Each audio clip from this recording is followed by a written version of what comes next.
안녕하십니까. 오늘 우리 물질 추출론 10주차 강의 시간이네요. 10주차 강의 첫 번째 시간 강의 시작하도록 하겠습니다. 10주차 여러분들하고 같이 이야기할 내용은 사실은 우리가 온라인 강의를 하는 통에 굉장히 집중해가지고 저도 뭐 강의 준비를 했지만 또 자료도 마찬가지로 여러분들하고 같이 공부하면서 그러면서 사실 굉장히 밀도 있게 진행을 하다 보니까는 이론적인 부분은 거의 다 끝났어요. 9주차 동안 계속 했기 때문에 거의 끝났고, 물론 지난번에도 잠깐 이야기했었던 것처럼 어떤 수학적인 수식이라든가 또는 어려운 그런 어떤 이론들 이런 것들을 하려면은 뭐 한이 없겠지만 그런 부분들은 우리 화장품 쪽에서 그렇게 깊이까지 할 그 내용은 아니어서 그거는 이제 생략을 했고요. 기본적인 것들, 물질의 분리라든가 또는 추출하는 과정에서 필요한 내용들 이런 것들은 다 공부를 했다고 보시면 돼요. 그래서 이번 주차부터는 여러분들하고 같이 실질적으로 그러면 물질 추출을 통해서 우리가 어떻게 유용한 성분들을 분리해내고 그런 것들을 이용하는지에 대한 그런 이야기를 같이 해보려고 합니다. 그래서 오늘도 제목에 표현한 것처럼 이제는 물질 추출론 중에서 어떤 그 추출하는 이론이라든가 원리에 대해서 공부하기보다는 실제 물질 분리를 갖다가 하는 그런 과정들, 공정들 이런 거에 대해서 여러분들하고 같이 공부할 생각이고요. 그중 첫 번째로 우리 화장품의 기능성 물질로 많이 쓰이는 미백 물질들, 미백 성분, 특히 알부틴 같은 경우 이게 제가 자료를 쭉 서치를 하고 수집을 하고 그러다 보니까는 우리가 많이 먹게 되는 과일 중에서도 사람들이 많이 좋아하는 배 있죠, 배. 배에서도 이 알부틴이 성분이 검출이 돼서 그 알부틴 성분을 갖다가 추출하고 그러한 그 자료들을 갖다가 제가 이제 확인을 해서 오늘은 그런 얘기를 갖다 같이 통해서 우리 물질 추출론에 대한 또 지금까지 배워왔었던 그런 내용들을 포함해서 같이 공부를 하겠습니다. 자, 알부틴이라고 하는 것은 우리 여러분들이 기능성 화장품 시간에도 배웠을 테고 또는 화장품 개론 또는 제조공정론 여러 과목을 통해서 기능성 물질 중에서 특히 미백 기능성 물질로 알려져 있는 그런 이제 성분이죠. 알부틴의 구조는 저쪽 보시는 것처럼 이렇게 왼쪽 상단에 보시는 것처럼 저런 구조를 갖다 가지고 있고요. 벤젠고리에다가 당의 형태가 연결이 되어 있는 저런 구조고요. 알부틴은 사실은 어디에서 어떤 식물로부터 발견이 된 거냐 하면은 저기도 써놨지만 우리말로 번역을 하면 월귤나무, 그리고 원래 이제 영어식 명칭으로는 베어베리. 저기 곰이 잘 먹는 그런 그 식물은 아닐 듯한데, 근데 이름은 베어베리로 되어 있어요. 그래서 베어베리라고 하는 월귤나무로부터 굉장히 많이 포함되어 있는 그런 성분 중에 하나인 알부틴을 추출을 해서 그래서 미백 성분을 이제 활용을 하고 있고요. 저 알부틴은 이렇게 분말 형태로 되어 있습니다. 분말 형태로 되어 있고 이 분말은 또 수용성이에요. 굉장히 물에 잘 녹는 그런 형태라서 이렇게 여기 보시는 것처럼 수용성인 어떤 용액 상태로 그렇게도 이제 활용을 합니다. 그래서 미백 성분에 그런 이제 화장품들에 많이 포함해서 그래서 이제 사용되는 물질이죠. 예. 그래서 오늘 알부틴에 대한 이야기를 이제 같이 하게 되는데 이 알부틴 중에 조금 전에 말씀드렸던 것처럼 우리가 많이 먹는 그런 이제 과일, 크게 우리가 과일 이렇게 얘기를 하면은 4대 과일이다, 5대 과일이다, 6대 과일이다 이렇게 이제 이야기를 하거든요. 그런데 바로 그 중에 배입니다. 배에 이 알부틴 성분들이 포함되어 있다고 해요. 그래서 배는 우리가 이제 학명으로 치면은 과는 장미과에 들어간대요. 이게 좀 독특하죠? 장미 꽃도 피우고 가시도 있고 그런 건데 이게 배하고 같은 과에 들어가는구나 라고 하는 좀 사실 저도 좀 약간은 의외였었는데요. 장미과에 들어가고 배나무 속에 들어가는 그런 이제 식물이고요. 교목성 낙엽 과수 이렇게 이야기를 합니다. 교목성이라는 건 뭐냐면 우리가 관목, 교목 이렇게 표현을 하거든요. 식물 중에서 특히 목질 부분을 가지고 있는 것을 관목, 교목 이렇게 얘기를 하는데, 교목이라는 것은 키가 굉장히 크게 자라는 그런 나무들을 갖다가 이제 교목이라고 얘기를 해요. 크게 자란다는 건 최소 1m, 2m, 또 뭐 더는 뭐 3m 이런 식으로 자라는 나무를 이제 교목. 관목이라고 하는 것은 키가 비교적 낮은 나무들. 그래서 뭐 높이 자라야 뭐 한 2, 3m? 그렇지 않으면 보통의 경우에는 한 1m 내외 정도까지 자라는 것들을 갖다 이제 관목이라고 보통 이야기를 합니다. 그래서 뭐 관목 같은 경우에 대표적인 예를 든다. 그러면 뭐가 있을까요? 뭐 개나리? 네, 이런 것들도 이제 어떻게 보면 이제 관목이라고 볼 수 있죠. 또는 또 뭐 어떤 것들이 있을까요? 뭐 쥐똥나무라든가 뭐 이런 것들 다 이제 또 화살나무 이런 것들 이런 이제 관목류에 이제 들어가는 거고요. 그래서 교목성 낙엽 과수예요. 자, 그리고 품종은 원산지가 중국의 서부, 남서부 또 그것뿐만이 아니라 이제 세계적으로도 한 30여 종이 분포를 한다고 합니다. 특히 동아시아에서는 중국, 일본 그리고 우리나라. 예. 근데 맛이 있기로는 우리나라나 일본 배들이 맛있다고 얘기를 하고 있습니다. 그리고 이제 서양 배들이 있는데요. 보시는 것처럼 조금씩 그 종들은 다 다릅니다. 저렇게. 예. 그래서 일본 배의 경우에는 피리폴리아라고 하는 종이고요. 중국 배는 우스리엔시스. 그리고 서양 배 같은 경우는 이제 커뮤니스. 우리나라의 경우는 이제 중국 배 또는 일본 배하고 이제 거의 비슷하다고 보시면 돼요. 국내에서 재배되는 품종의 배는 우리가 가장 널리 알려져 있는 품종이 뭐냐면 신고예요. 저기 빨간 글씨로 써놓은 신고고요. 신고가 제일 당도도 높고 또 수분도 굉장히 많은 그런 걸로 알려져 있고요. 그리고 이제 추황이라든가 금촌추, 황금, 장신랑, 만삼길, 뭐 감천 등등 굉장히 많은 배들이 품종 개량이 돼 있어서 그래서 이제 활용이 되고 있어요. 서양배의 경우에는 약간은 뭐 여러분들 경험이 있겠지만 이렇게 뭐라 그래야 되나 조롱박처럼 생긴 그런 모양의 길쭉하게 생긴 배 모양을 갖다 가지고 있고요. 그리고 동양배의 경우가 우리나라를 비롯해서 중국, 일본에 이제 많은 동글동글한 구형까지는 아니어도 구형에 가까운 그런 모습을 갖다가 이제 가지고 있지요. 그래서 만풍이라든가 감천, 추황, 또 얄리라는 이제 그러한 종등 굉장히 다양한 조금 전에 말씀드렸었던 다양한 그런 이제 품종들이 실제로 재배가 되고 있습니다.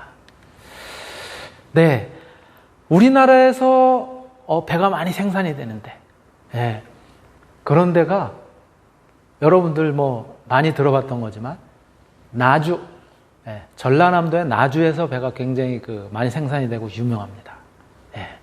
그리고 충청권에서는 이제 천안의 안성 부근의 배, 또 입장 이런데 입장이 포도도 굉장히 유명하지만 예, 안성 이런데 배가 유명하고요. 물론 우리 대학교가 있는 충북의 영동 지역에도 배가 유명하죠. 그리고 여기는 지금 이제 표현이 안 되어 있는데 경기도에는 이제 안성, 예. 아까 충남 안성이라고 그랬나요? 충남은 이제 천안 입장이고요. 경기도 안성이고요. 안성보다 조금 더 올라가면 서울의 태릉 근처를 갖다가 우리 옛날부터는 먹골이라고 표현을 했어요. 그래서 서울의 태릉 근처의 배도 굉장히 유명합니다. 이렇게 이제 유명한 그런 이제 산지로 되어 있고요. 생산량까지 우리가 알 필요는 없지만 이렇게 다양한 산지가 있고 뭐 최근에는 강원도도 배가 나고 경북에서도 배가 나고 영천 같은 데도 이제 배가 나고 그러거든요. 전국 각지에서 거의 배들이 이제 생산이 되고 있는데 그래도 많이 생산이 되는 지역들을 이렇게 이야기를 하고 있고 특히 나주 같은 경우는 나주 한 군데만 하더라도 거의 전남 지역의 상당 부분을 나주에서 이렇게 재배를 하고 있어요. 예, 배를 잠깐 살펴봤고요. 이러한 배의 효능은 우리가 이제 배가 가지고 있는 그런 성분 중에서 화장품에도 응용할 수 있는 이런 것들을 이제 오늘 한번 추출하는 거와 관련해서 이제 같이 살펴볼 텐데, 배의 효능은 이미 우리 한의학적으로도 많이 이제 활용이 되고 있었어요. 동의보감이라든가 또는 본초광목 이런 데서 배의 잎은 설사, 구토, 그리고 복통, 토사광란, 막 이제 토하거나 그럴 때 이제 그 잎을 다려서 먹으면 효과가 있다라고 하는 이제 그런 내용들이 있고요. 또 배나무 껍질 같은 경우는 이제 부스럼이라든가 피부 질환에도 효과가 있는 걸로, 아직 화장품 쪽에서는 배나무 껍질을 뭐 활용을 해서 뭘 했다라고 하는 이제 그런 부분들은 현재로는 저도 본 바가 없는데요. 우리 한의학적으로는 이렇게 껍질이 부스럼이라든가 피부 질환에 쓰였던 걸로 그렇게 알려져 있습니다. 과일의 경우는 과육이라고 그러죠, 우리 보통. 과일의 경우는 여러분들도 아마 그런 경험이 있을 텐데, 그 어르신들이 기침이라든가 가래라든가 이런 거 이제 있을 때는 배하고 같이 도라지라든가 이런 거하고 사겨서 그래서 즙을 내 가지고 이제 주고 그러셨던 이제 기억들이 혹시 있겠는데요. 가래, 기침 또는 이제 숙취나 해열 이런 데도 과일의 경우 효과가 있는 걸로 그렇게 이제 우리 옛 문헌에서 밝히고 있습니다. 자, 그러면 배는 조금 전에 우리 말씀드렸던 것처럼 배나무 속에 속하는 낙엽 교목식물로 이렇게 이제 알려져 있는데요. 우리나라의 4대 과일 중에 하나로 이렇게 되어 있습니다. 그런데 우리나라의 경우에는 대부분 생과의 형태로 그냥 이제 그 섭취하는 걸로, 그렇죠? 그냥 먹는 걸로 이렇게 이제 소비를 하고 있죠. 배의 경우에는. 그리고 뭐라 그럴까? 굉장히 그 중요한 그런 이제 과일이 중에 하나이기 때문에 제사상에도 꼭 올리는 그런 이제 과일이죠. 4대 과일이 뭘까요? 4대 과일.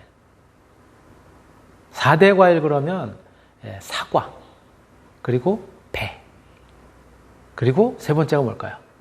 감. 사과, 배, 감. 여기 거의 제사상에 올라가는 거죠.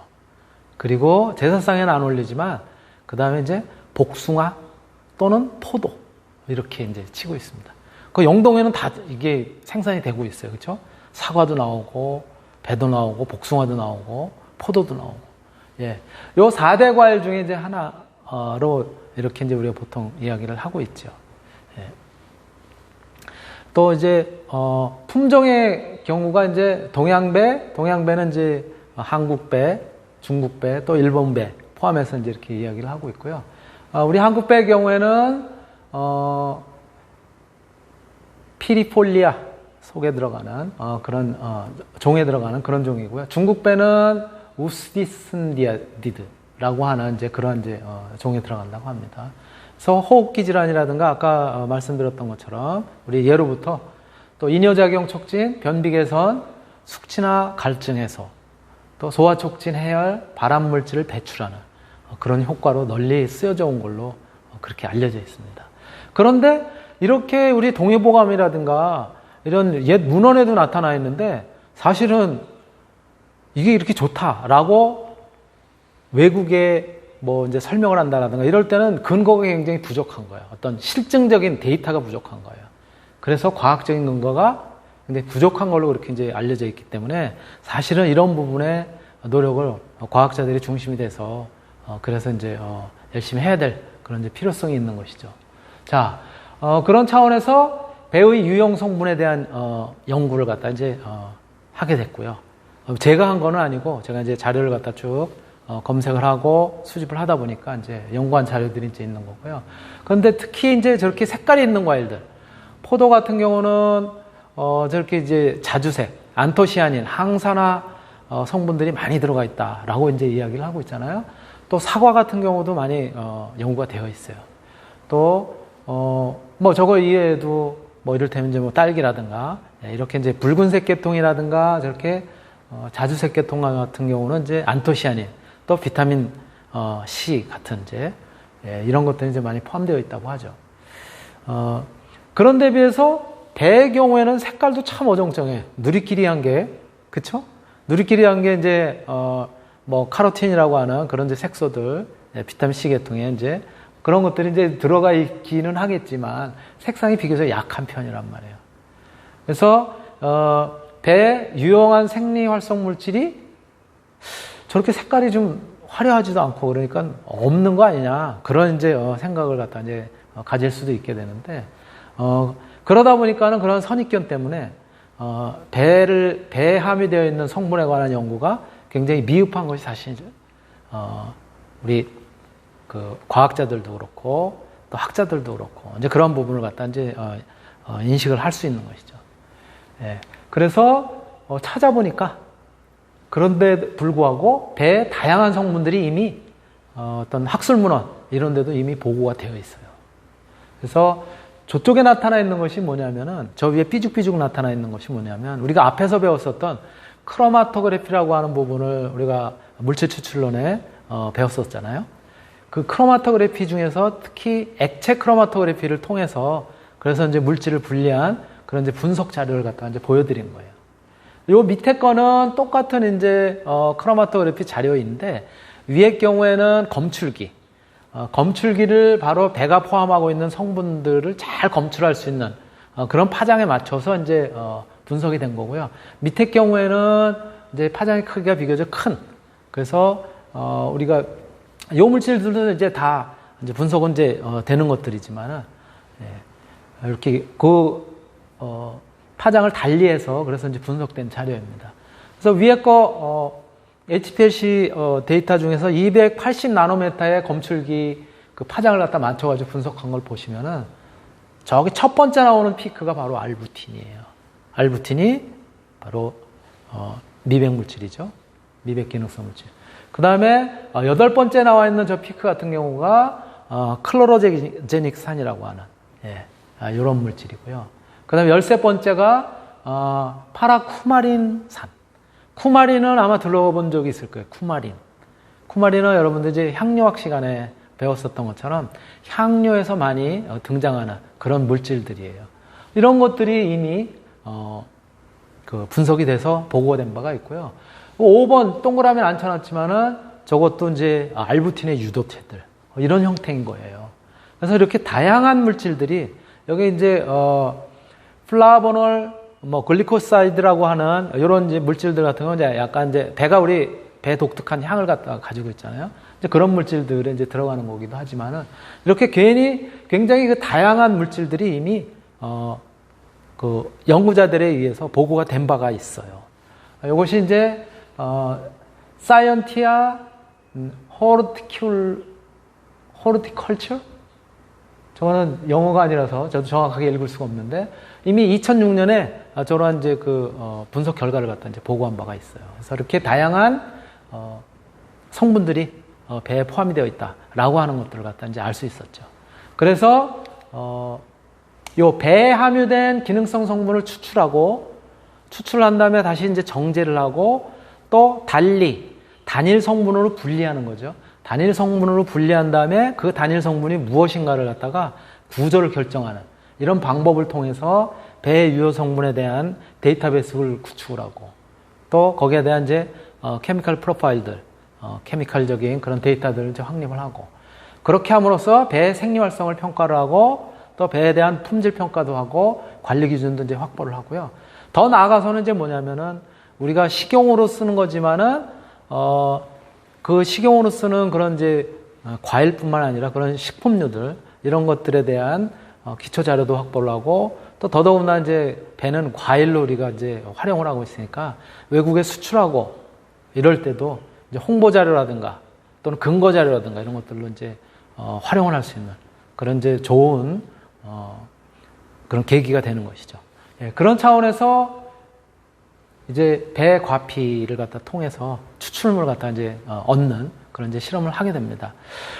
제가 앞에서 말씀을 미처 못 드렸는데, 요거는 이제 전남대학교에서 전남대학교에 배를 갖다가 중심으로 해서 그래서 이제 지역을 갖다 이제 활성화하기 위한 배 연구 사업단이라고 하는 이제 사업단이 정부의 지원으로 운영이 됐었는데 그 사업단에서 배에 대한 굉장히 다양한 그런 이제 분석 또는 이제 어떻게 배를 갖다 이제 성분을 갖다가 분리를 해서 이제 좋은 그런 이제 용도로 활용을 할 수 있을까? 즉, 소재로 활용을 할 수 있을까에 대한 연구 중에 일부를 갖다가 발췌를 해서 여러분들한테 이제 소개를 해드리는 거예요. 특히, 배 전체 중에서도 배 껍질 부분들, 과피라고 그러죠. 배 껍질 부분에 바로 이 알부틴이라든가 이런 성분들이 많이 포함이 되어 있어요. 그래서 배 껍질인 배 과피로부터 추출물을 갖다 얻어서 그래서 이제 거기에 유용한 성분들을 갖다 분리를 하고 그리고 이제 해석을 하는 그런 과정들을 갖다 이제 보여드리고 있는 건데요. 그래서 추황이라고 하는 아까 이제 배 종류가 우리나라에서 재배되는 배의 종류가 여러 가지가 있다고 그랬었는데 그 중에 추황이라고 하는 이제 배의 과피를 갖다가 많이도 모았네요. 한 15kg 정도 이제 수집을 해서 그래서 이제 분석을 하는 거예요. 잘게 부순 다음에 그 다음에 거기다가 한 24.3리터에 해당되는 그런 이제 메탄올, 메틸알코올이죠. 메틸알코올을 집어넣어서 잘 이제 혼합을 하게 됩니다. 잘 혼합을 하고 그리고 한 68시간 동안에 그냥 실온에서 이제 정치를 시켜두죠. 그러면은 알코올 성분이 이 안에 들어가 있는 유형 성분들을 쭉 녹여낼 거 아니에요, 그렇죠? 추출을 할 겁니다. 사실 엄밀하게 말씀드리면 지난번에 여러분들하고 같이 공부했었던 요거는 이제 고체 물질로부터 유형 성분을 즉 얻어내는 거니까 분리해내는 거니까 이건 이제 추출이 아니라 침출이 정확한 표현이겠죠. 그래서 침출을 한 다음에 68시간 동안 침출을 한 다음에 그 다음에 이제 배껍데기 즉 고형 성분하고 이제 액상 성분하고 분리를 해야 될 거 아니에요. 그래서 이제 여과를 시키게 됩니다. 바로 이때는 이제 와트만이라고 하는 이제 여과지를 갖다가 이제 사용을 해서 여과를 하고요. 그러면은 깨끗하게 여과가 된 여과액 그리고 위에 남아 있는 찌꺼기 이렇게 되어 있겠죠. 그럼 그 찌꺼기 중에도 아직 더 남아 있을 수 있으니까 또 한 번 하게 됩니다. 그래서 그 찌꺼기를 레지듀라고 하고요. 여과가 된 여과액은 필트레이트 이렇게 표현합니다. 그래서 필트레이트 여과액은 그대로 이제 바로 농축을 해서 또 분석을 하고 여러 가지 용도로 쓰기 때문에 여러 가지 검증을 하기 위해서 쓰기 때문에 이제 하고요.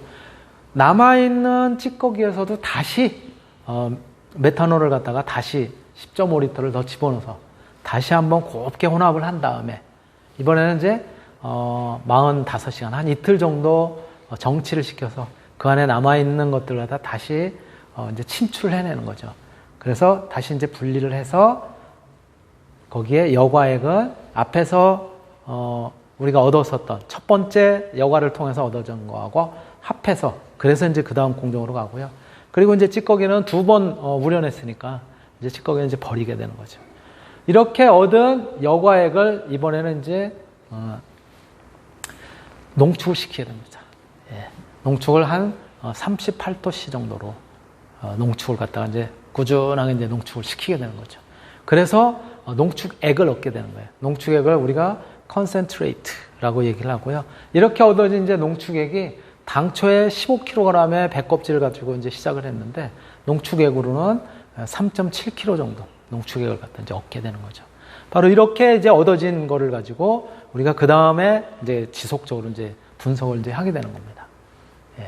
그래서 이렇게 얻어진 농축액, 즉 요것을 갖다 이제 우리가 용매를 통해서 즉 메탄올, 메틸알코올을 통해서 그래서 이제 분리를 해낸 거잖아요. 그 농축물 3.7kg, 즉 3,708g을 가지고 이번에는 이제 ETOAC라고 썼는데 저거 아마 여러분들 기억날 거예요. 우리 생명과학 기초 실험 때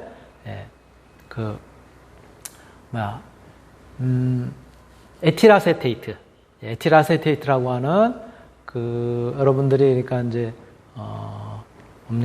그 완충용액을 만들었을 때 그럴 때 이제 썼었던 거죠. 그러니까 아세트산하고 에틸아세테이트하고 같이 섞어가지고 그래서 완충용액 pH 4짜리를 갖다 만들었었는데 바로 그 에틸아세테이트를 통해서 3배 정도 추가를 해서 그래서 통해서 그제 만든 이제 그러한 형태의 버퍼 솔루션 바로 이제 완충용액이죠. 근데 이 버퍼 용액은 그 염산을 갖다 이용을 해서 pH를 3.0 정도로 맞추게 된다. 즉 산에서 이제 다시 이제 분리를 하는 거예요. 추출을 하는 거예요. 이번에는 이제 액체를 갖다가 액체 중에서 우리가 서로 분리할 수 있는 그런 것들을 갖다 이제 추출해낸 거죠. 그래서 에틸아세테이트층으로 얻어진 거, 그 다음에 에틸아세테이트층은 이제 유기성 이제 용매니까는요. 걔네들은 상층물은 이제 뜰 테고, 그렇죠?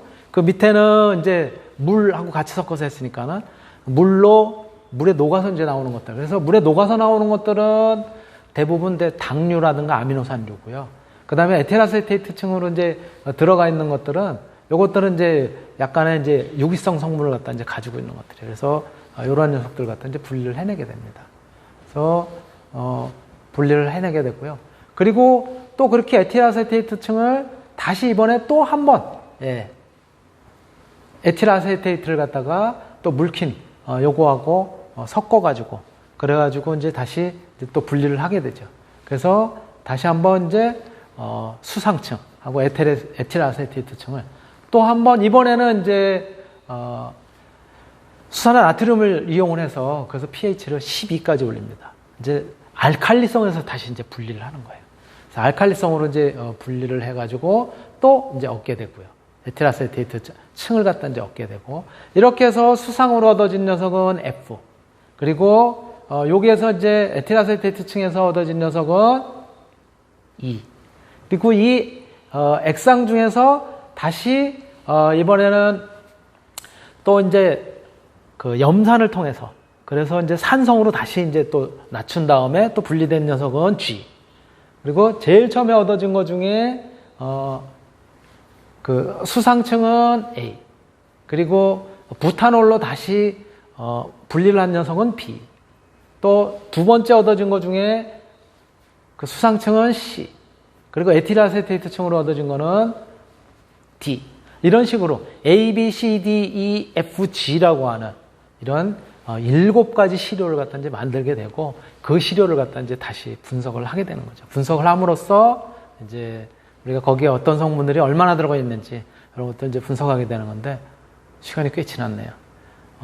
이 내용은 다음 2차 시에 다시 같이 공부하도록 하겠습니다. 오늘은 여기까지 해서 마치도록 하겠습니다. 네.